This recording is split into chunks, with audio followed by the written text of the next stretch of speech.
Hey guys, welcome to episode 7 of Unpolished Gems. We're super excited to bring on RobertAnthony Cruz, also probably better known to baseball fans and social media fans as Coach RAC, onto the show today. First off, thanks for being here. Appreciate you taking the time. Yeah, absolutely. Thanks for having me. So, a little bit of context on how we got here. We work together on a client in the sort of sports space and baseball space, and that's how I got to know you. But I think there's so much context that might help frame this conversation. I know, at least when I sent to my brother that we were interviewing you, and the first time I met you, I was like, I recognize that face. Where have I seen it before? And we'll pop the video up for people that haven't seen your viral TikTok that sort of got you initially on the map. Obviously, I want to talk about your baseball career playing, getting to the professional level, and then as a content creator now. But can you sort of set the stage on what that video was and sort of the context on it? I think that would be awesome. Yeah, absolutely. And I think it's kind of fitting as well, given that, we got a father-son combo here, and it was a father-son combo that ended up, making that video go viral. So, my dad was awesome, hardworking mechanic, and or still is. He's alive. I framed that as if he had passed or something, but so he hardworking guy, just retired a couple years ago, so that fires me up. But he would always throw me batting practice growing up, and when I got signed, we weren't sure if I was going to get signed or not, and it wasn't publicly released immediately, and so I know he was checking his phone and seeing if I had gotten signed, and I was at home with my mom when I got the phone call, so we shared a special moment then. But when it came time to tell my dad, I was like, we should record this. So I went down to Lids. I bought a couple Nationals hats, and I had my mom record me as I walked in. And I was like, Mom, you can't mess this up. We got one chance at getting saving this memory. So I was like, make sure it's the little red things going on at the top. Walked in there and just told him the news that I had gotten signed, and I honestly didn't think too much of it at the time. I didn't post regularly to social media or anything like that at the time. After later on that day, I was like, oh, this was pretty cool. I should upload it, and so I uploaded it, and then that's when it kind of blew up. What would make you upload it? And was it just purely to share with friends and family? And if that is the case, what lit it up and made it go viral? Yeah, well, I guess I had seen, I had posted one thing before that had kind of blown up, and it was extremely random. It was like this video of me, I don't even know how to describe it. There was a sunset, and I just did this little camera trick that made it look like my wife or girlfriend at the time, Gigi, was throwing the sunset onto the screen. Anyways, that video had blown up. I didn't really anticipate it going anywhere. More than anything, at that time, my head was just in the clouds because I was like, wow, I just got signed to play professional baseball. So I was so excited about that. And I was like, wow, this is one of the biggest moments of my life today. And so I had a video to kind of share, with friends and family first, and basically say, hey, I did it. I got signed. And because I know a lot of people have been keeping up with my career up to that point. So that's kind of what it started off as. And then after just a couple hours, it had already, passed 100,000, which obviously was not normal for me at the time. And so it blew up very quickly after that. But it started off kind of just a friends and family thing. And that video obviously turned off into, I don't know, what does that have, 20 million views on TikTok? And that thing went ultra viral. Yeah, it was wild, dude. They posted it on, they had things on ESPN and SportsCenter and all the, kind of all over the place. I think on Instagram it probably got even more views, although I didn't even post it on Instagram at the time. I didn't know how Reels worked or how to post a video on Instagram. So I was like, I'm just going to post this on TikTok. But It's insane. I think it would be very cool to talk about, broadly before we dive in, your journey, how you went from playing. I saw on one of your videos when you were talking about, you were good growing up in baseball, but you were the third, fourth, fifth best player on your team. Went and played college. I think you transferred once, and then ended up playing professionally. What was the journey in a minute or two from childhood baseball to making it to that pro dream? And then I kind of want to go into the phase into content creation after that. Perfect. All right. I'm going to take a look at the timer here to make sure I stay in a minute. Yeah, no, I give you a very a tight deadline. Yeah. You got 60 seconds. No, take as long as you want. Okay, cool. Well, don't give me that much freedom, man, because you never know where I'll go with this. But okay, so I was homeschooled growing up, and I was kind of like the weird kid. I did gymnastics, and I was like, I want to be an Olympic gymnast. That was my thing, and my parents were always super supportive. I was like, I'm going to be an Olympian, and they're like, sweet. And then our men's team got cut because there were like not enough guys when I was 8. I had been doing it for 3 years at that point. My dad drove me by a baseball field nearby and was like, hey man, you should check this out. Maybe I think you'd like it. So I knew nothing about baseball at that point in time. Didn't know the rules, had no idea what was going on.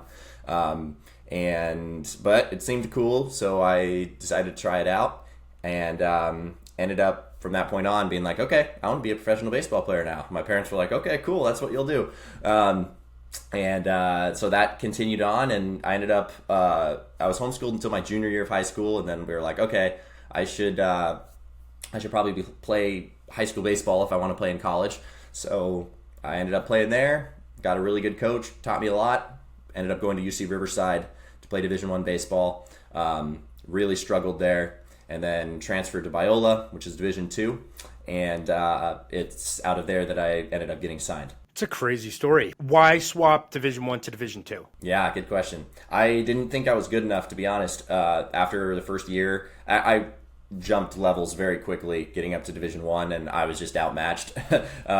So yeah, confidence-wise, I honestly wasn't sure at that point whether I should keep playing or not, and I ended up going out to play summer baseball. For those of you listening who don't know, like, college baseball players during the summer kind of get shipped off to random places in the United States to play in summer leagues. And so I got shipped off to Wyoming after my freshman year, and it was there that I kind of fell in love with the game, just playing in stadiums in front of little crowds, and I just loved it. And so after that summer, I was like, okay, I think I can actually do this college thing. I think I jumped the gun thinking that my career was over. So, but I still thought that a step down would be helpful. And I had a couple Division I schools that were potentially interested, but I didn't want to transfer and then have to sit out a year. So that's why I was thinking Division II or junior college. How did you learn social skills being homeschooled? Great question. I did speech and debate.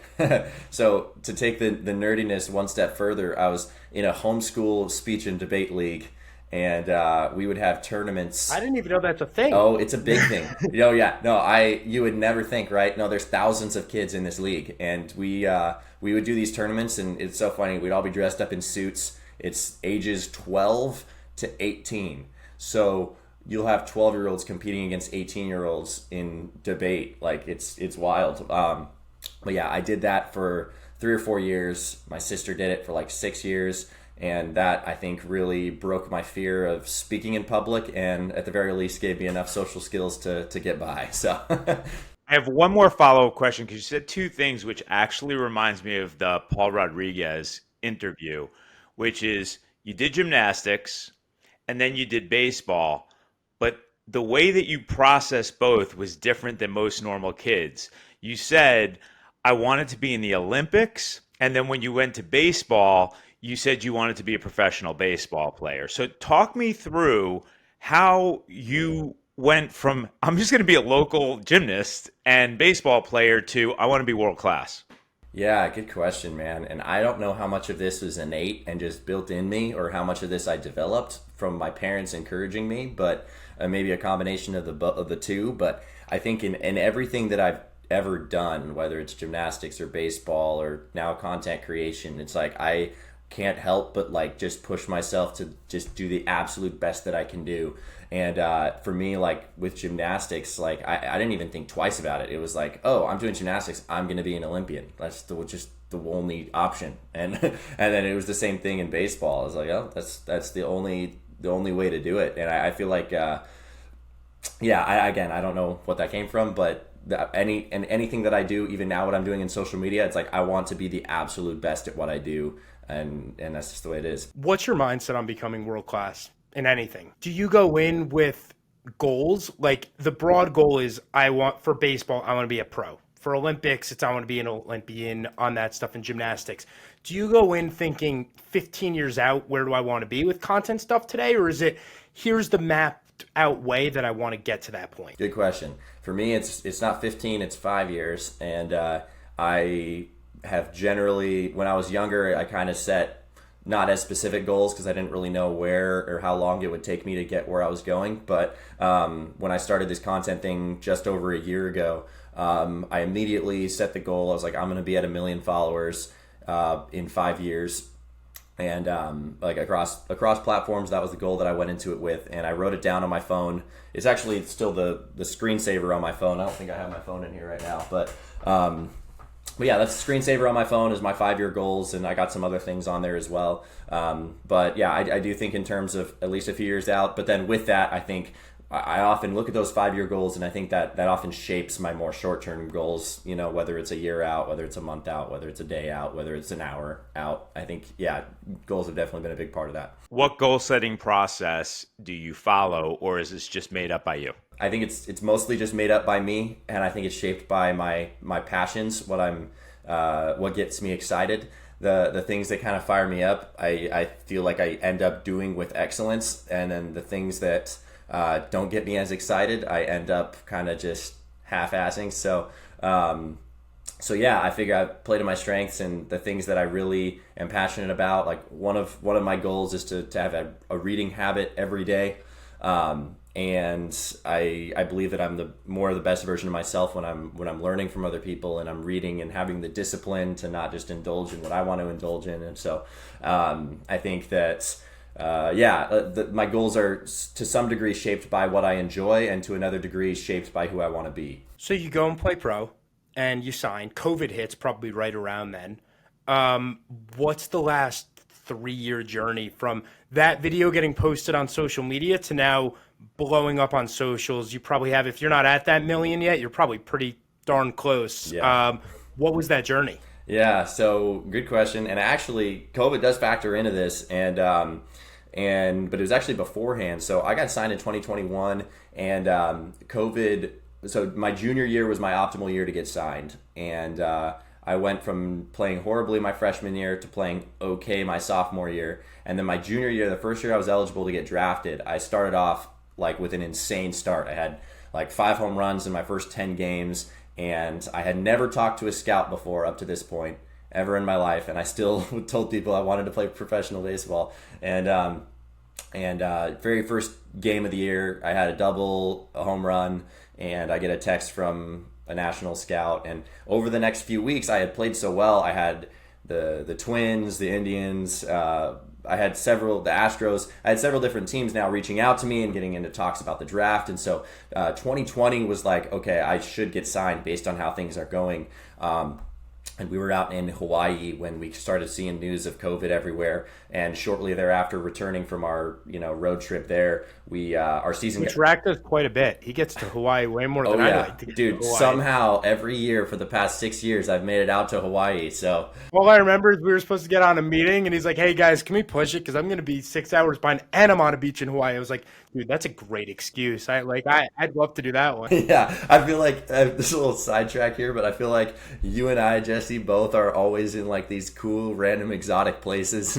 Sorry, guys. Have you ever seen the TikTok? It's like, I'm really exhausted, but I gotta keep being that one random friend that's just traveling somewhere in the world for no reason, but you have to just keep the act up. I'm like, I think that's us. Oh, absolutely, man. It's a heavy burden, but someone's got to do it, Sorry, continue the story. I just thought that like you're there so much that I'm jealous. I got to get out there. Yeah, dude, you got to keep up with me.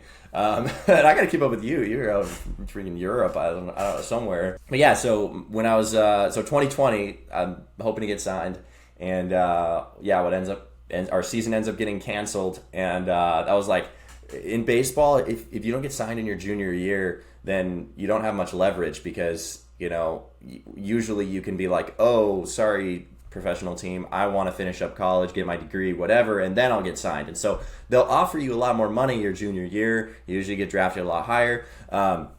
So as soon as and you're younger, which also plays into effect. So. So then season got canceled, and I was like, man, it looked like I had a chance of actually pulling that off, even though like I had been kind of just blindly running towards a goal with very little signs of hope. And so I ended up just getting myself to train all through 2020, not really knowing if we'd have another season. And the month leading into our 2021 season, for some reason, I just wasn't playing well in practice. our coach was talking about not starting me, and our first couple games I was batting like eighth in the lineup or something, and ended up starting off the first series okay. I didn't have any home runs or anything, and then I was like, man, last year in 10 games I had 5 home runs, and I ended up going on a tear in like our 6th, 7th, and 8th games to where by game 9 I had 6 home runs. And again, yeah, so that was a crazy time. And also what partially fed into this video being such a crazy thing for me was I didn't talk to a single scout my senior year. The entire time. I talked to a ton during my junior year, and nobody reached out to me during my senior year. So I was like convinced that I was not going to get a chance to get to play and get signed, because otherwise someone would have reached out, talked numbers, something, right? So that partially fed into how crazy that moment was that I really didn't think that I had a shot, despite putting up the best numbers I could have put up. But it's Division II school. Robert, do you think that was some of the magic? Like, I'm trying to reverse engineer the magic of that video. If you were like outside of yourself and doing an analysis, what made it so special?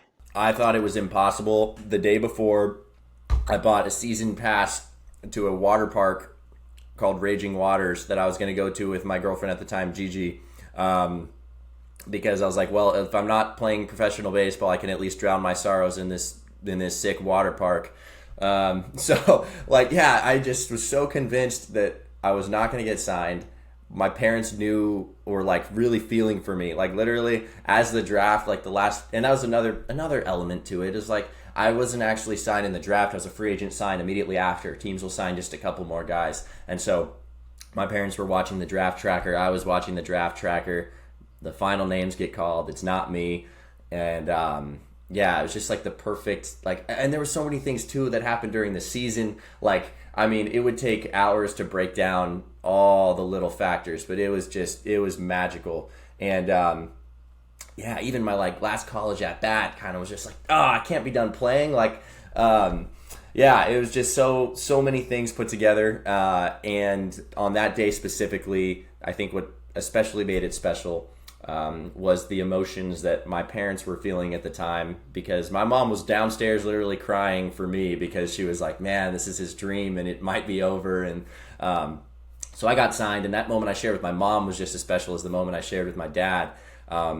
But yeah, getting to share that moment with my dad was special, and he knew how much it meant to me and all the hours we had put in together. And so to be able to at least say, hey, I did it, I got signed, like, it was a super special moment. But do you think, Robert, do you think that translated on video, like that intensity of emotion translated into virality and like people living vicariously through that video? Yeah, I think that's what it was. I think emotionally people were able to connect with it, and I think you'll sometimes see some like random, like artificially created moments on social media, and you'll see those a lot, and they'll sometimes do well because people just love seeing interactions. But in this case, it was like entirely genuine, and I think a lot of people were able to like see, wow, no, this is a real moment that's very special to them. So yeah, I think it did shine through. So tip number 1, authenticity. Yeah. No, honestly, I definitely think that people can read emotions better than we think that they can. So you get signed. It's still kind of COVID. Like 2021, COVID is still a thing. What is the next? Like, I want to close out the pre-content loop, because I think there's so much in the content thing. Once we hit that, what is you sign, and then what happens on the field, and what's that process look like as a undrafted yet signed guy in the show? Yeah, so, boy, like I said, man, we could talk for days. This just opened up a whole nother world, getting signed and going out there. I'll keep it brief, but basically, I get signed on a Tuesday. They contact me on a Wednesday, kind of basically saying, okay, so here's the next steps. I fly out on Sunday to their complex in Florida, and in West Palm Beach. And from there, we have to do a bunch of like testing, like introductory testing. make sure we're healthy and take a very thorough physical and all that stuff before we actually sign the papers. And so I went there and did all of that and immediately tested positive for COVID upon getting there. I had no symptoms or anything like that, but I tested positive. And so I was supposed to they take you through normally like a 2-week period to kind of just get you ready before you can get on the field. And then after that, they immediately throw you into games and you're just rolling from there. And for us new guys trying to prove ourselves, it's very important that you get onto the field as soon as possible so you can start seeing eyes, maybe get assigned to another level. And so what ended up happening was I tested positive for COVID, and immediately upon flying out there, have to stay in my hotel room for the next like 2.5 weeks. And so I'm in the hotel room while all the other guys that they signed are out playing in front of the coaches. And by the time I got like released from my quarantine, all the guys I had gotten signed with were already on the field playing. And so I had to play catch up a little bit. And like 3 weeks without training baseball, like I'm going to be a little rusty even after that. And so then by the time I joined, it was tough to like it was tough to play catch up, and I ended up starting off pretty good that season, but I didn't finish very well. But that was a whole nother world of mental battles of convincing myself that I actually belonged there, and being able to actually go out and compete when kind of in the back of my head it was like I knew it was a miracle that I had even gotten signed. So it was a lot of character development for sure. We'll say that. Do you think a lot of people have imposter syndrome when they get recruited and have stories similar to that? I think, yeah, a good amount do. I think a lot of people there really believe it because they've been told for years, and that's just the way that it is. In my instance, I definitely had imposter syndrome, given that, like we mentioned earlier, I wasn't necessarily always the best guy on my team. So I definitely had to fake it a little bit until I made it, So you do that, you'd already had a little bit of virality, obviously, because the content came out when you signed. So that's before you even stepped foot on the field professionally. But you have such a deep knowledge on content creation stuff that I want to go into. For those who don't, we literally, I don't know how long we were on a Zoom a couple nights ago, but we spent like a good 2.5 hours talking content, funnels, social content, all of that stuff.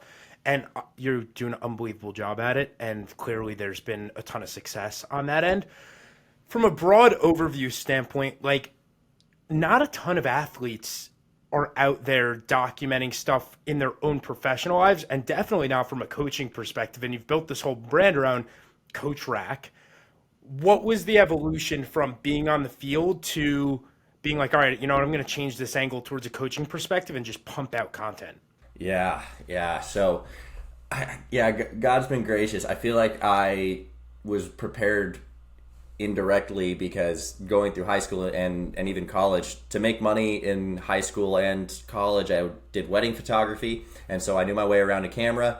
I think I always, also when I was younger, I loved YouTube. I loved watching like Minecraft YouTubers and stuff like that. So I'd always had a passion for making videos, and I would even make videos at the time. I loved it. I would like record videos on my laptop when I was, playing Minecraft and stuff like that. And so I always kind of wanted to get into video. I never really had the opportunity to. And then I had that one video that blew up, and I didn't immediately start at that point. And the reason I didn't start then was because there were a bunch of rules that I didn't want to break, and professional baseball is very don't. And the Nationals pretty much told me just don't really post anything. They basically told me that. So I was like, all right, sounds good. I was thinking about doing some vlog stuff and being like, hey, this is day in a life or whatever. And you'll see people doing that, you'll see people doing that now. But I was like, all right, I'm just going to focus all in on baseball. That's why I didn't get into content then. Afterwards, after I got released, there was a period of 2 months where I didn't really know how to break the news to people on TikTok. I was kind of embarrassed because it had been less than a year and I already got released. And so I was like, man, that's kind of embarrassing. All these people are trying to keep up with my story and are like, we following this guy because we got high hopes for him. And, he already got released. Yikes. So for me, it was kind of like, I was initially thinking, all right, well, I guess I'm never posting to social media again. I'm just going to move on and do something else. So it was a very humbling experience. And I sat on, for 2 months, I was waiting to see if I get signed by another team or see if this. And so many, like, almost, like, literally, I have a plane ticket, I'm about to fly out, and then something gets canceled. That happened, like, multiple times. So finally, after 2 months, I was sitting in my room, and one night I couldn't sleep, and I couldn't sleep too much during this time period because my wife and I at the time had just gotten married. We were living at my parents' house, and after I got released, and I got a bunch of people asking me questions like, "So, what's up, man? You gonna get a real job? What's the deal?" Or the cleats hung up. That whole Yeah, and I honestly didn't know. So I ended up I was not sleeping well after 2 months. There was one night I specifically remember. I was there, like, staying up till like 3 a.m, and I finally, like, the words kind of came to me because it had been weighing heavy on me that I hadn't, like, given an update on TikTok. And so it's like 3 a.m. and I'm staring at the ceiling, and finally the words just came to me, and I took out my phone and I just wrote them all down. I wrote down everything that I wanted to say as far as a career update goes. And up to this point, I hadn't done any videos where I'm straight up just talking to the camera. Like, really the only videos I had posted were, like, just the video and some other just, like, random stuff. But so finally I was like, you know what? I'm going to go set up my camera downstairs. It was 3 a.m. when I did this. I'm going to go set up my camera downstairs. I'm going to just, what I did was I took the script, I put it between my legs. I, like, read one line, and then I'd look up, and then I'd say it, and then I'd look down and say the next line, and so on. And afterwards I just cut it all up. And I did that so that I could actually get all the words out and have it be smooth. And the next morning I woke, but after I posted that, I felt like a weight was lifted off my shoulders. Like, that was the block that was kind of keeping me from getting into content, because up to that point I was like, man, I got to tell these people I feel uncomfortable. And after posting that video, I was like, all right, you know what? Screw it. I'm going to go all in. I'm just going to post every day. I think I have a lot of good things to say. I can figure this thing out. Other people can figure it out. I can do it too. And that was, I guess sorry, this is going a little long, but I think this is important. The day before that, actually, the day before I got that, the words kind of coming to my head, I had tried to go record a coaching video because I got the idea of making a coaching account, and I was like, I can do this, but at this point I hadn't updated anybody. And so I went out in the back and I tried to record, and I had just zero confidence in front of the camera. Like, I just felt so weird. I hated the sound of my voice. I recorded for 3 hours and got nothing good at all. Everything sucked. I was worried that the neighbors would hear me recording because I was like, I just felt embarrassed by it. And after I posted that update video, the next day, tons of people saying super nice, supportive things, and people, like, really, like, I guess, resonated with my transparency, and yeah, like, people didn't light me up like I expected them to. And I think even if they had, I still would have, had that weight off of my shoulders. But the next day I was like, you know what, Gigi, let's go in the backyard. I'm going to just fire up the curveball machine and we're just going to record it and see what happens. So from that day forward, after that, I guess going back to the goals thing, after I posted that first video and I, like, broke through that wall, I was like, okay, for the next 3 months, I am going to post a video every single day. I'm not going to miss a day. For this summer, I'm just going to dedicate this summer, I'm going to make a video every day. And so when I started, each video was taking me a couple hours to do. It was taking a lot of my time, but again, I wasn't working a job, so I had the time. But I did. I posted a video every single day for 3 months, and I was like, I'm just going to see where it goes. And yeah, here we are. It's For those of you that don't see, he has a nice little YouTube 100K play button behind him, so it worked out all right. There you go. It's working out all right. It's a crazy story. And It really is. the cleats are permanently hung up. I still don't know, man. I don't know, dude. Yeah, I really don't know. I still feel, and again, I don't know how much of this is realistic or not, but I still feel like I still have something special there. Like, I was specifically, this is another crazy thing, I was specifically told by multiple coaches at the professional level, several of them pulled me aside and were like, dude, I'm telling you, you have something special. Like, don't stop playing. They're like, I don't care what happens coming up. Like, you seriously have something special with the way that you can hit. Like, Anyways, I've had so many things where I'm like, man, I feel like I could still play. But at this up to right now, I'm loving content. Honestly, the day to day is a lot more enjoyable than playing, and it's a lot less stressful. Especially when you get to wake up at 7 a.m. and join a Zoom call with me. Yeah, exactly, dude. I wouldn't miss that for the world. So yeah, I don't know. I think I'm open to playing, but who knows? What would be compelling enough to make you give up what you like? I assume it would be non-negotiable that you couldn't give up what you do now. Yeah. I see, Dad, you were definitely asking that exact same question. We're a little too similar. It's scary. I'm very, very curious to understand why in the world someone who's uber successful in a domain would hang that up and go back to something that sounds pretty painful at times. Yeah, no, definitely painful, and a lot of like, oh my gosh, baseball is just so humbling. It was just like a crazy.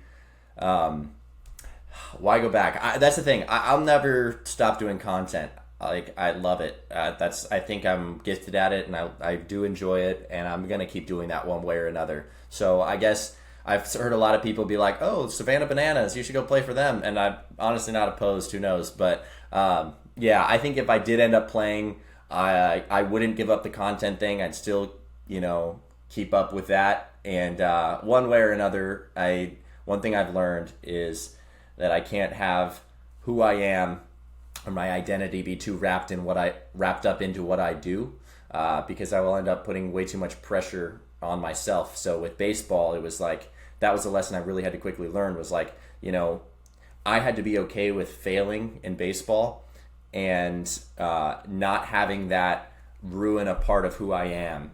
It's hard to explain, but It's not hard to explain. Actually, Robert, I resonate so very deeply. Like I'm at the middle age point after 25 years in a business.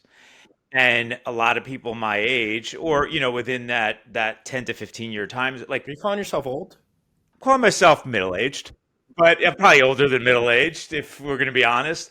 But you have chapters yeah, and milestones. Now, in an athlete's life, those chapters happen quicker and they're harsher and you have less control, it appears. But look, the life of an entrepreneur or a business person or anybody who's responsible for themselves, your statement about I tried not to let my identity be wrapped up in what I do. My biggest headline out of this entire conversation, because it can destroy you. It can destroy a person who sells a business. It can destroy a person who stops being a world-class athlete. It can destroy anybody. So how were you able to actually make that shift? my hand was forced because I developed something called the yips when I got up there, and I think this was a combination of my imposter syndrome and all kinds of stuff. But basically, the yips in baseball, it's a mental block, makes your body freeze up. And so they moved me to third base, and again, I'll backtrack a little bit, and so many of my stories have anecdotes to refer. That's why back we to. got time. It's a long form podcast. There you go. Chill. That's good. That's good. I played third base one time in college. They moved me to third base because I have a pretty good arm, and I threw the ball away 4 times in one game during my sophomore year. And I think the first one was just happened to be thrown away. The second one I think also just happened to be a slightly bad throw. And then from there on, it was totally mental. The last 2 throws were just like my body locked up, and that was that. So that's called the yips in baseball. Very few people can overcome it, and most people don't have an answer to it. And I don't necessarily either, but when I get out there to Florida, I just spent multiple weeks in a hotel room, and I'm finally meeting with the infield coordinator, and he's like, "Hey man, I know you played second base at Biola, and we signed you as a second baseman, maybe an outfielder, but would you be comfortable with us moving you to third base?" And immediately in my head, I'm like, "Oh gosh, that's the one position I don't want to play." And the one piece of advice I got over and over again before going into pro ball is, if someone asks you what position you play, you tell, if someone asks you, do you play a position, you always say yes. So he tells me that, and I'm like, yeah, dude, I could play third base, sure thing. And so they put me at third base, and I'm doing okay in practice, don't think anything of it. I'm in my very first professional game, and the first ball is hit to me, and we have a 6'7" first baseman who nobody should ever overthrow. And I overthrew our first baseman. And at that moment, I was like, oh my gosh, you're kidding me. I'm in professional baseball now. We literally had the owner of the team in the stands watching the game, and I just overthrew the first baseman. I'm like, wow, I just punched my ticket out of here. And so I ended up hitting pretty well that game, but that just weighed on me. Luckily, not a single ball was hit to me again for the rest of that game. But I knew that, oh my gosh, every ball that's hit to me from now on, I'm going to throw away from third base, because that's just the way the yips work. Your body freezes up. It's entirely involuntary. And so I was like, man, and I did research. I did research to see how to fix this thing, like a lot. Obviously, like that was my life at the time. So I'm like, I'm going to figure this thing out. And I found nothing, absolutely nothing helpful. People were like, yeah, you're on your own, buddy. Good luck. And so believe it or not, the way, all this to say, the way that I found the out there and started to learn and internalize more that my identity can't be wrapped up in what I do. I went to a church group, and I had been going regularly at the time, and it was a young adults group on Thursdays. And so I met up with this guy. He led a Bible study for a couple of the baseball players, and I was telling him my experience that day and how I had thrown the ball away. And immediately upon telling him, he goes, "Oh, well, I know what your problem is." And I was like, "You know how to fix the yips? Like, tell me, please, by all means." And he was like, "Oh, well, you have fear of man." I was like, "Fear of man?" He's like, "Yeah, you're scared of what other people think of you. And if there was no one else there, you remove people out of the equation, and it was just you at third base having to make a throw to first base. You probably make that throw 98 times out of 100. He's like, it's only when people get in there that you start messing up." And so he said, you're afraid of what other people think of you, and you're playing for the expectations of your coaches, and that's exactly why you're struggling with that. And I was like, dang, okay, yeah, I think you're right, dude. So he gave me this book called People Pleasing by Lee Priolu or something like that. And so I opened it up. I started reading, and he was absolutely right. It was like, we as human beings are always seeking affirmation from other people in everything that we do. We eat it up, we love it. And yet that seeking of affirmation from other people can put this anxiety on us and can often cripple us. And so finally what I realized was I had to be okay with not being good enough in front of my coaches if that was going to happen, and I had to become okay with failing. And so rather than doing what most sports psychology people would recommend and rehearse the positive outcomes in my head, because that's what I had been doing, I did the opposite. I rehearsed the worst possible outcome over and over again. And I pictured everything I was afraid of. I pictured my coaches seeing me in a bad light. I pictured my teammates thinking, man, why the heck did we sign this guy? This guy sucks. I pictured everything I could possibly be afraid of, and I pictured it over and over again until I was numb to the idea and I was finally okay with failing. And that being said, I think even if I were to go back to playing now, I would still have to do that same type mental work every single day, because it's built into me to some degree, right? To play for the affirmations and live for the affirmations of other people. But the very next game I ended up playing, I go to third base. The first ball of the game's hit to me again. And I had been rehearsing in my head me throwing this ball away over and over and over again because I had nothing to lose. And I field the ball, and I throw a perfect strike right at his chest. It was a fast runner, still got him, no problem. And you would think that I'd feel relieved, and I didn't even feel relieved at all. It was like, yeah, cool. Even if I had thrown that ball away, I would have been totally okay with it. And that was the position that I needed to be in. I had to be totally fine with failing in order to do this. So yeah, for the rest of the season, I didn't throw a ball away. I played perfect third base. It was a lot of mental work. It was very taxing. I was scared every single day showing up to the ballpark.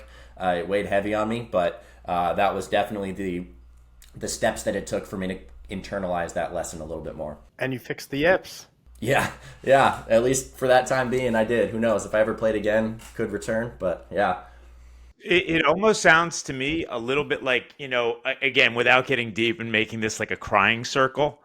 Jesse, Are you going to talk about my monk retreat? I'm not even going to talk about your monk retreat. I'm going to go further back. Jesse used to suffer from anxiety and panic attacks. And what you're describing, which to me, my other son has perfectionism, which is closer to what you're talking about, which is fear of not being good enough, right? Um, most perfectionists are either aiming to please or they feel at some level they're not worthy.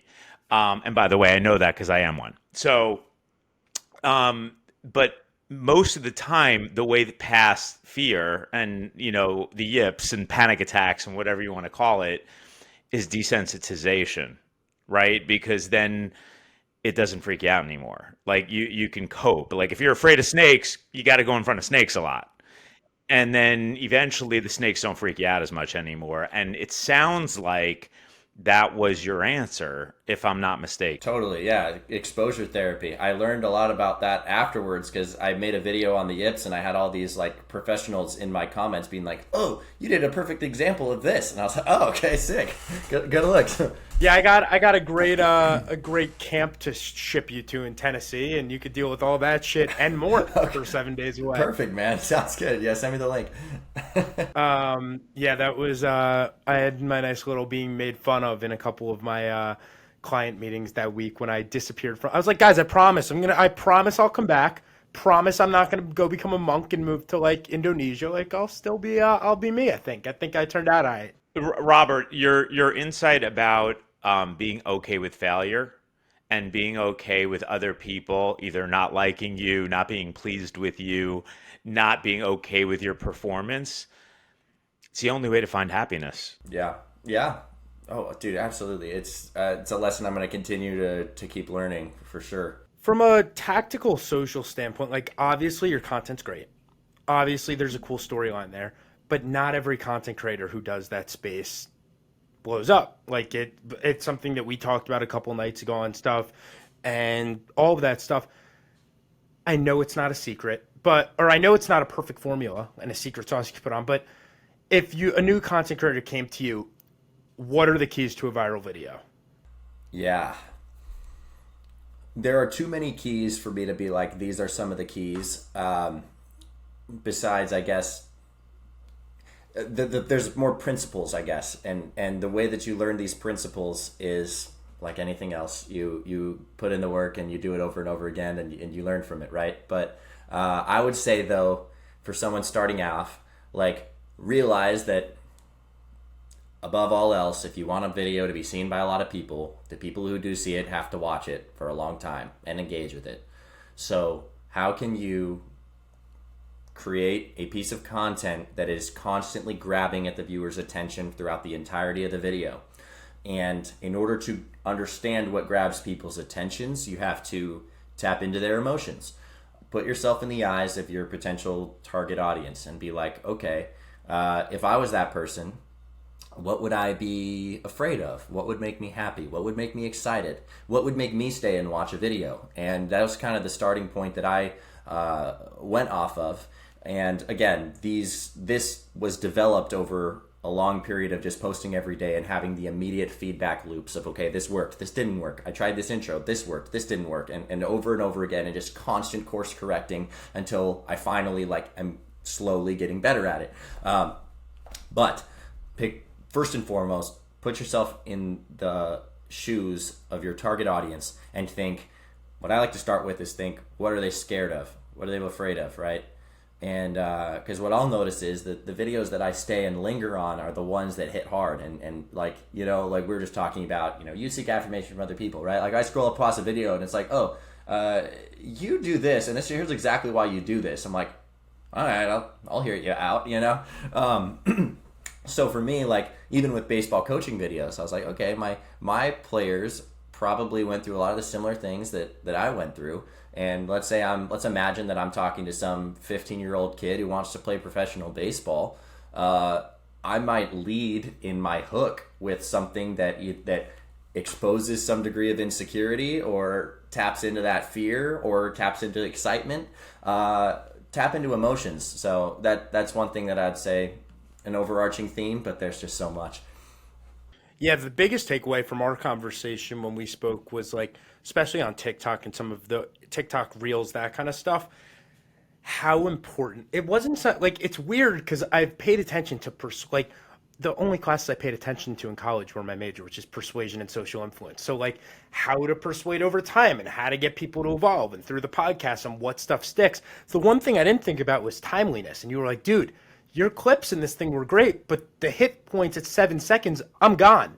Like I'm not, you're not watching this anymore. Can you talk a little bit about your thesis on what makes the first 1.5 seconds of a video so important? Definitely. Within the first couple seconds, there has to be some sort of question that's created in the viewer's head, and there has to be some sort of question in the viewer's head. Otherwise, if they already have the video figured out, then that's it. Why watch? Right. And so they have to either think they're going to see something they've never seen before or learn something they've never learned before.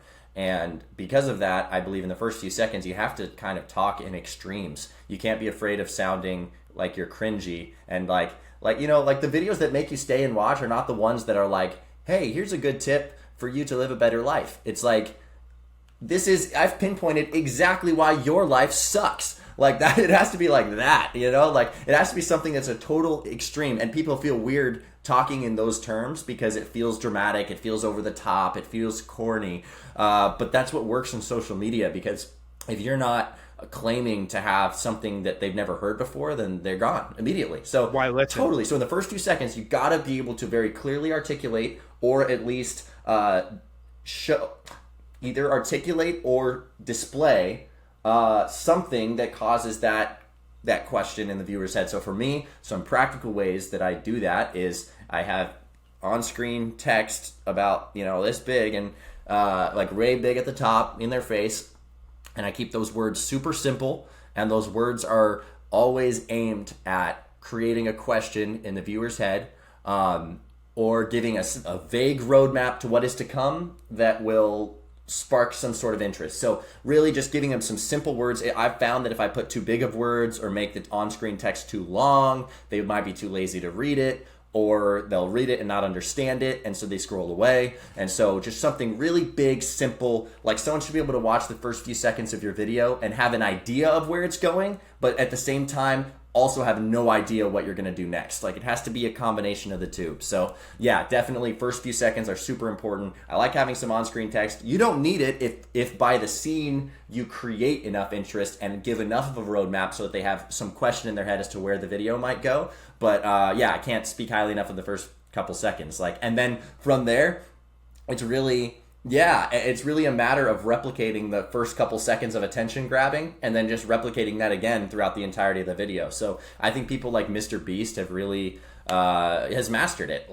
And the only way that you're gonna master it is if you love it, if you love the process. Because if you love the process, you're okay with doing these things over and over again until you learn you have the feedback loops, and you start learning what works for your audience and what doesn't work for your audience. But if you love it though, and you're committed to doing it consistently, then you will learn those things very quickly, and it's inevitable that you get good at it. I can't think of a single defining characteristic that Mr. Beast has that another YouTuber doesn't.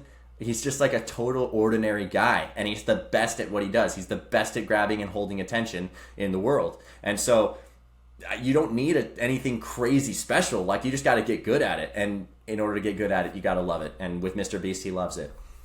There's that fear component of people are like, well, if our first 20 videos don't do good, then we're doomed. When in reality, it's like you're just playing the game and getting the content and getting better like any other skill. The thing that's interesting, if people watch some of your videos, it's like that first second, it's like some of the Mr. Beast stuff, like zoom out, ding, noise, text. Like my ADD thing's going fucking crazy. I can't wait to watch. It's hitting every sense that I need to. Like a baseball's getting thrown. There's a noise. There's text. There's info, and there's like a question that's like, oh shit. And I don't even play baseball, and I'm interested. I love watch TikTok stuff. I don't have a Rolex, and I just watch Rolex TikToks because I'm like, this is fucking interesting. It's cool. It's quick movement, and it's ADD. And I think, by the way, for the record, when this comes out next Sunday at RAC's recommendation. If you guys see hyper cringy content of me talking about being on Dr. Phil or any of that stuff, blame him. Dude, I can't wait to see that. Seriously, after talking, I'm like, dude, he's got so much. You have very crazy, interesting things that you've done in your life, and you need to hype them up more. So I'm excited to see some of this content. Yeah, I keep them low key, or I keep them more low key. I'm like, it feels so wrong, but I guess that's the only way to actually get the message across. It almost goes along with somewhat of I don't even know if it's similar to what you were talking about earlier, which is, I have to be modest. I honestly think there's a huge component of that in Jesse is like, I don't want to beat my chest and be that guy.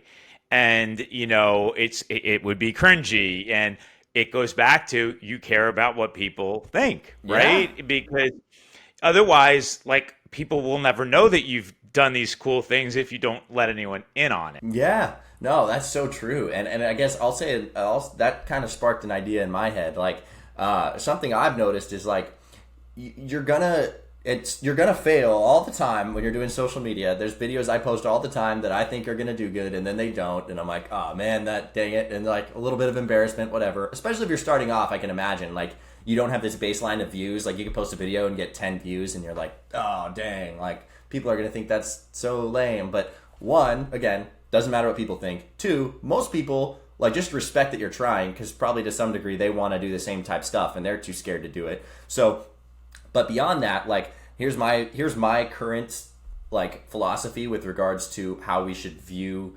people and like what our relationship with people should be or with our audience should be. For me, my audience can't dissuade me from doing what I'm doing at all. I could make a terrible video. People could say, wow, this is the worst thing I've ever seen. That was so cringy. I'm embarrassed watching this.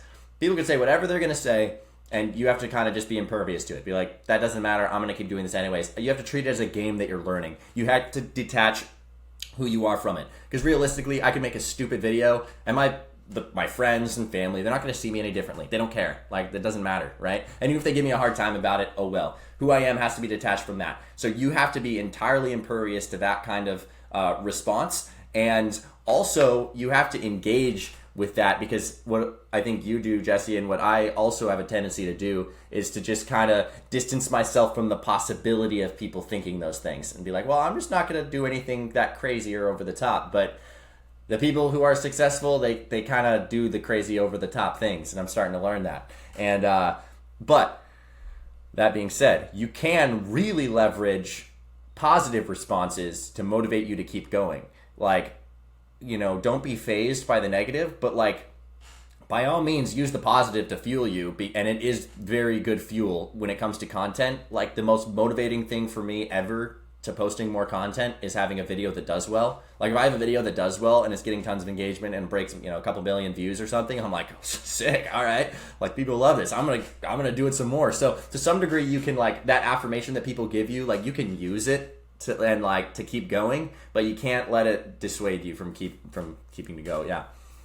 That was awesome feedback, and also the fact that I literally just leaned forward and typed on my computer impervious because I was like, that word's fucking enormous and I don't know what it means. Great word. I mean, oh, thanks, man. I probably learned that in my homeschool speech and debate league or something. I don't know. dude, that was a fucking, I heard that. Very powerful. Very powerful. Dude, that was the most biggest, that whole thing, great. That word, mind blowing. Add it to the fucking vocab list. I didn't know what that one was. I think that 1000% makes sense. And on top of that, it's like you're incentive driven because you want to produce good content so that you get more views, can make more money off of it, have more opportunity. The channels are incentivizing it because people are watching stuff and they're getting more ads through. And then your audience is enjoying it because they actually care. Yep. And they're getting value out of it. And it's trying to find where it was a part of the, like, when you find your niche and you obviously have yours, then you can learn specifically what that base wants rather than having to go as a generalist. Mm-hmm. It's like you find what that audience wants and you push. The one thing, well, Dad, first, do you have something that you want to hit on for me? I do. I keep walking forward, so you notice that. I see you're like two-step up. You know me way too well. So, Robert, where I wanted to go with this is, like, I was a paid media guy. We've done recruiting and pay-per-lead marketing and all this kind of stuff. Shocker, based off of us being related. That was my, like, we did it with like recruiting insurance agents and financial advisors, and direct to consumer stuff. So there was no social media in my world, when I started my career. So when I hear about content creators, my first question is like, what is your why for doing it, and how does one monetize it? Right? Like, is it just for the likes, or is there a financial model behind this? Yeah, great question. And I think when I started, I didn't know where the money was going to come from, but I do believe in the industry as a whole that the people who have the attention of the consumer will be in a very powerful position. And I believe that's going to continue to be the case. And so I think that for me specifically, my why, I genuinely want to mentor young men, and I want them to be encouraged to I just want to teach some of the lessons that I've learned, and I want to encourage them to strive to be the best that they can be in whatever they do and not settle for mediocrity. And so that's part of my why, and I think that shines through in a lot of my videos, whether I'm getting coaching videos, whether I'm sharing part of my story. I want people to be okay with failing. I want their identity to not be wrapped up in what they do, and I want people to learn those lessons because it's so freeing. And so that's part of my why as far as, values and that sort of thing. Financially speaking, I'm still just figuring it out as far as how to best monetize things. But gosh, it's exponential though. It's like I lived in my parents' house for the first 9 months of doing content. And then it's like I just keep like doubling the amount of money I make every month. It's like, and it's coming through the most random avenues. And I think it's just such an underdeveloped, with social media, it's such an underdeveloped market. And the value of it, I think, hasn't been truly realized yet. Like the amount of pull that these influencers have by wearing a certain shirt or by drinking a certain drink. It's like they do not realize the type of like waves they are making in the market that will continue to affect the market for a long time down the road. And so here's what I think. I think that influencers have not realized just how powerful they are yet, and neither have businesses. And so many big businesses and corporations are trying old methods of marketing that have worked for them for the past 20 to 30 years. But with this next generation, the attention of the consumer, the attention of the next generation is all on TikTok. It's all on Reels and whatever. It's on social media. And so what's going to end up happening is these companies that have used these old models of marketing, and sorry, there's this guy with a weed blower right outside my window, literally right outside my window. I was like, is that us? No, dude, oh, no, it's me. Great timing, dude. I was on a roll. It's all good. It's all good. As long as you've told us about it, we're all good. We're authentic. Yes, that's right. It's all good.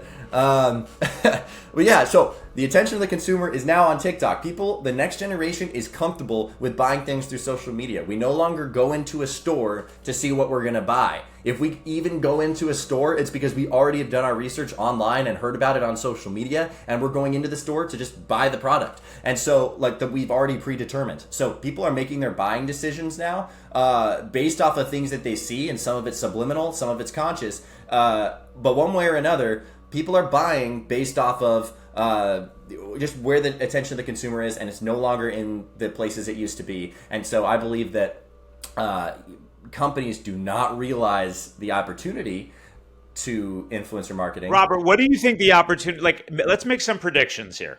Okay. My world was you want to be the author of a best-selling book. That was exciting to us oldies, right? So now everybody wants a freaking podcast. Right? Everybody wants to be like a superstar on social media. So talk to me how that plays out prediction wise for trends for businesses, for people having personal versus corporate platforms that they operate off of.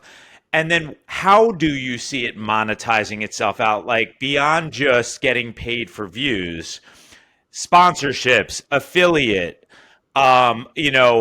speaking engagements, courses. Tell me how you see monetization occurring in the future. Yes. I think it's going to depend based on your tiers of influencers. And I'm not sure, to be honest. I don't know. What I do know, there's going to be something big. And I think my goal is to keep building my audience. And as the market develops, I learn from it and then, take the best opportunities. But one thing I do think will happen more is things like Jake from State Farm being a thing, like having people be like the face of a company, and like you kind of recognize like, oh, that's that so-and-so from so-and-so, you know? Like, I think having personification of brands is going to be more of a thing. And just what makes me think that is up-and-coming brands, like say Scrub Daddy. It's like, you see the brand that they've created on social media. This thing has a personality. It's a little sponge with a smiley face on it. And like, in my head, I have like these ideas of what kind of like personality I think it has because of their social media. And like, that's gold, and they're huge. They've made so much freaking money off of that. And I think that people like here's another thing that's definitely going to happen is our shopping experience is going to be centralized into one place. Like, absolutely, that's going to be the case. Right now, you see a product, you have to guess, you have to ask in the comments. You're like, where did you get that? What okay, Amazon, cool. Here's the name. I'm gonna go to Amazon. I'm gonna look it up. I'm gonna buy. Just our market is so efficiency based. Everything in America is so efficient, and that is not efficient. So it's going to move towards efficiency. That's definitely going to happen, especially because there's money to be made with it. So that will definitely become more efficient and streamlined to where people will be able to watch a video and like say tap on their shirt and then immediately buy it from in the app. Like, that's definitely going to be a thing. And I've already seen Instagram try to do it. Like, one way or another, it's going to be centralized, it's going to be quicker. So with that, there's tons of opportunity, whether it's through merch or whatever else. I think the biggest opportunity right now for businesses, and if I had a big business with a ton of money, I would probably be going all in on this, is I think that influencers right now are being paid like pennies on the dollar to what they're actually worth. And so for the companies that are actually willing to go out and pay the real value, they're going to create really long-term relationships with these influencers. And like, seriously, like if you give $10,000, okay, which is a drop in the bucket when it comes to marketing budgets for a lot of these big companies, if they literally were to just give $10,000 to like pick out 10 influencers in their target market, you know, and give each of them $10,000 to like just try it out, take the time, meet with them personally, start a relationship and say, hey, we really want to invest in you. We love what you're doing. Like, I know no one's offering you more than $1,000 right now, but like, we're going to give you 10,000 because we think you're worth that. Start that relationship with a bunch of different influencers that are in your market. Let them try your product, have them give you feedback. Start those relationships with 10 different people. It's going to cost you $100,000. And if you offer, say, like that kind of thing to say influencers that have a following of 200,000 followers or something that seem promising in the, you know, with their career, like, dude, like, if someone offered me 10,000 right now, I'd be like, sick. All right, yeah. What are we doing? You know, and oh my gosh, the amount of like, it would just generate so much just by doing that. Because again, what influencers are being paid versus what they're worth is just not the same right now. And then also the internal stuff that you can build on your own stuff, like the courses you can then build off of your own following where you're keeping 100% of the stuff, or the own offerings you're building on your own stuff. I think there's so much value in that stuff still, and I feel like it's undertapped. Yeah, in fact, Jesse, I know that's your area of expertise. It's also like, to me, the biggest risk, or to de-risk what you're doing, is you're on somebody else's platform, right? And you can be deplatformed. Now, I'm assuming, just knowing you for this very short period of time, that you're not going to get deplatformed. You're like an all-American kind of awesome guy. I don't see you doing anything that risky.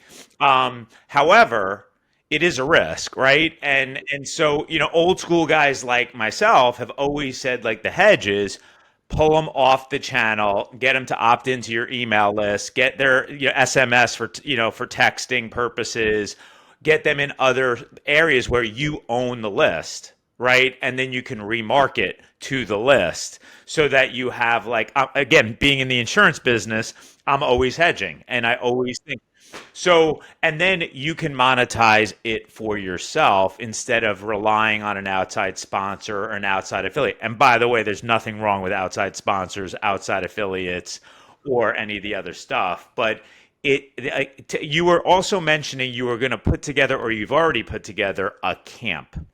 Can you take a moment and explain what that is, and is that something that you're using to monetize your platform? Yes, yeah, it definitely is. It's an in-person event. It's a camp. It's called Not Your Average Baseball Camp. And the whole vision behind this was people want to the reason people watch social media to some degree is to get a sense of community, right? It's like they want to feel involved in something. And so the idea behind this was to get a bunch of creators in just the baseball niche and connect them with the kids who love watching them. So we did that in January, and it was a blast. Like, the kids were like on cloud nine the whole week. They were literally crying at the end of the weekend because it was over. And it was an amazing experience for the kids. It was an amazing experience for the coaches. We have another one coming up in a month, which I'm excited about, July 27th to the 29th. But one more really cool thing that came out of this the first time, and this is again on the topic of content, is we had 12 coaches stay in one Airbnb, all who were interested in content creation.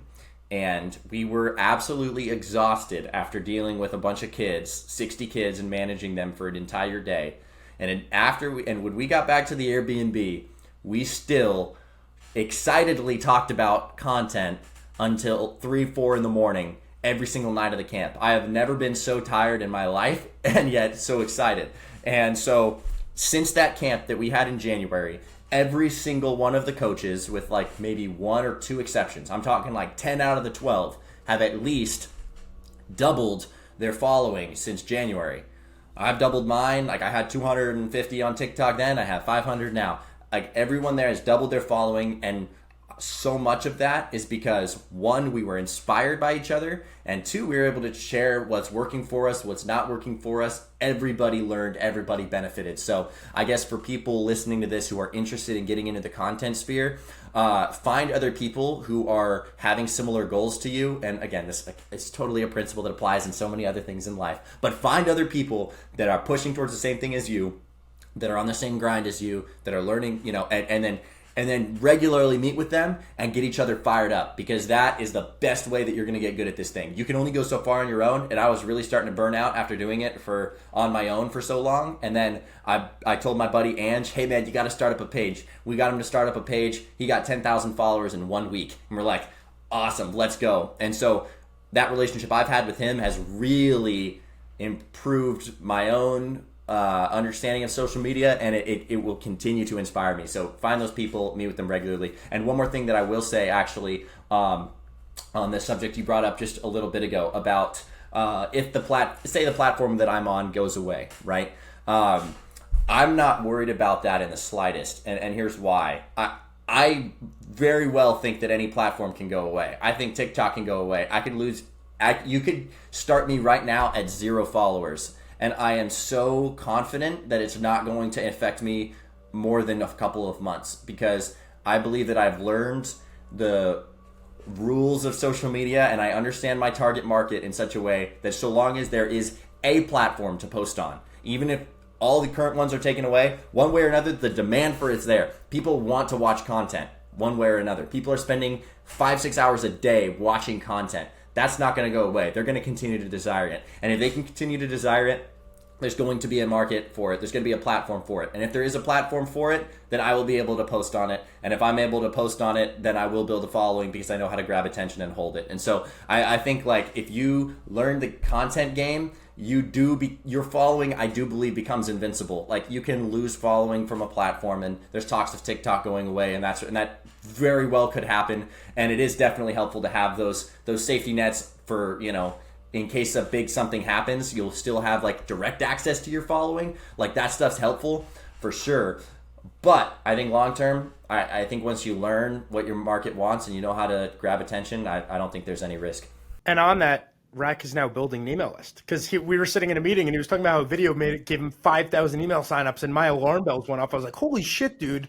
Like, that's not normal. Yeah. Yeah. And that's extremely, extremely easy to monetize once you understand how to do it. I mean, with the help of someone like a Jesse who knows how to do stuff like that. Until we're related on the common themes that we talk about and the stuff we're interested in, it's a little fucked up. I love it. But I got to say that, what's interesting to me is, like, my background is direct response marketing. And every single thing you said, it gets like refreshed and renewed with each new generation, and the slant of it and how it's expressed is different.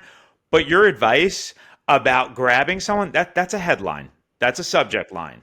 And that's like, a an open loop, curiosity, present pain. First thing I learned in marketing and sales is find people with a bleeding neck.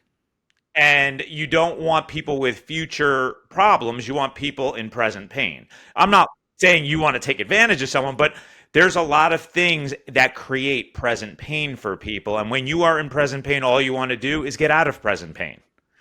And you will do anything. You'll look up every solution.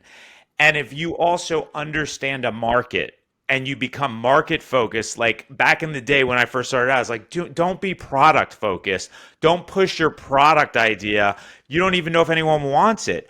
But if you learn a market and you understand their desires and their pains and fears, it's a never ending thing that you can basically serve for the rest. And I've been doing it for 30 years. You know, we tapped into late stage college planning and all these different niche markets, all predicated around it's a starving market and it never goes away. And so, yes, whatever platform shuts down, there'll be 20 other platforms. There's like Facebook and Instagram and TikTok and whoever, like there's probably 1,000 others that you haven't even thought of. Yeah, dude, absolutely. And that's cool to hear, like, from someone with your experience and background too, that yeah, it just makes sense. It's like the laws of the market. Like they're consistent, whether it's a new something or an old something. Like marketing will be marketing. People are still the same human beings who, yeah, absolutely. Human nature is the same always. One final thing before we wrap. You're co-hosting a podcast that's coming That's out. right. That is with actually the client that we met on. You guys are hosting it together, baseball and sort of background focused podcast that should probably be out in the next week or two once this thing launches. Are you pumped to do a podcast? That's a new thing for you. It's you and the guys at Headbanger Sports. What's the background on that? Yeah, well, if you haven't noticed already, I do like talking, so that is exciting. Yeah, no, I'm super excited. I've wanted to do a podcast. I've felt like I'd love to be able to meet new people, have conversations with people, and yeah, it's totally up my alley. So I'm super excited to be in a space where I can talk about baseball some more and be able to have those conversations. So yeah, definitely, if you guys are listening, it might already be up. So definitely go check that out. Yeah, we'll put the link to that in the show notes, and I'm excited to see you turn into a little podcaster here and get some guy Chris out of his shell on a podcast thing. I think it'll be unbelievable. We'll get you guys to both be influencers. This is awesome. Is there any closing stuff that you wanted to mention or you think would be important? And then also, we'd love to do a part 2 of this at some point in the next couple months, years. Stay on top of this stuff. Yeah, no, I really enjoyed this a lot, and I appreciate you having me on and have me talk so much. I think when we talked the other day, I learned so much from you, and I'm sure your dad as well has so much good insight as well. So I appreciate you guys being good listeners and giving me good, interesting questions to get me rambling. But yeah, no, I really loved it, enjoyed it. I can't think of anything else that I want to share off the top of my head, but we should definitely do this again though. I have one last question, being that you're a goal-oriented person, which, by the way, I've been setting goals in writing since I'm in my 20s, dude. So I didn't want to spoil your magic, but I'm a big fan of it. So if you are a goal setter, like where, and I didn't ask your age, and I didn't know if it's appropriate to ask your age. Am I allowed to ask that? Yeah, absolutely. 24. Okay, so you're man, you're a baby. Okay, so to me, you're a baby. So where do you see yourself, or have you put down a vision of where you see yourself 5 years from now?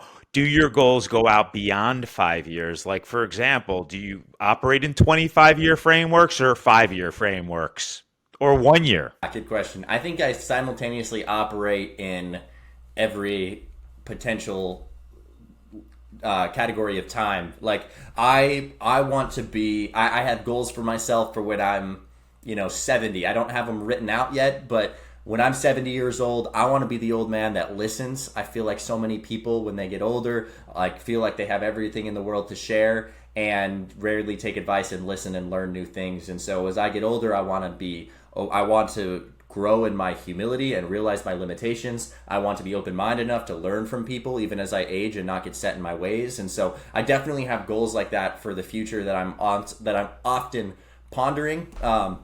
as far as goals I have written down, they're just 5 years, but I definitely have goals though. What's the number one goal on the way out of this chat? What's your number one goal for 5 years from now? What's going to happen that we're going to have on our podcast and celebrate 5 years from now? That's a great question, and I think I need to readjust my goals as of right now, my 5-year goals, because my previous 5-year goals are kind of getting their butt kicked right now. So I think, gosh, that's a good question. I'm going to try to come up with one right now that's time sensitive. A SMART goal. I'm sure you know that acronym. So time sensitive, specific. So all right, 5 years from now, we'll just stay on the topic of social media. I don't know if it's my number one goal, but a social media goal, I think we'll go 10 million. We'll go big this time. I want to have 10 million followers across platforms. I want to have a bigger audience. The bigger my audience is, the more I'll be able to continue sharing and mentoring. And so I guess with that, then I guess part of what goes along with that goal is having a platform that expands beyond baseball. And so I think I want to eventually continue doing the baseball stuff, but if I'm going to eventually get to 10 million, I'm going to need to expand beyond baseball. But I think I have a lot that I'm passionate about, and I love making content. So we'll go big. We'll go 10 million views, or 10 million views, 10 million followers 5 years from now across platforms. That's my new goal. We made a little Mr. Beast-esque video together when we launched this podcast. They haven't posted anywhere, but we're like, by year 1, we got to have this. By year 3, we got to have this. And by year 5, and I'm putting it out there if we're being goal-oriented on this thing. And Coach RAC is the master of social content. One of the clips from this video is going to outperform our highest performing video to date, which I think our highest performing video to date has like 70,000 views. So good, not great. Yeah. We're going to beat that on one of the episodes from this Yes, episode. That's our goal. RAC, appreciate you coming on, dude. Dad, thanks for doing this. And great episode, guys. It was awesome. Thanks, Robert. Great meeting you, man. Thank you, guys.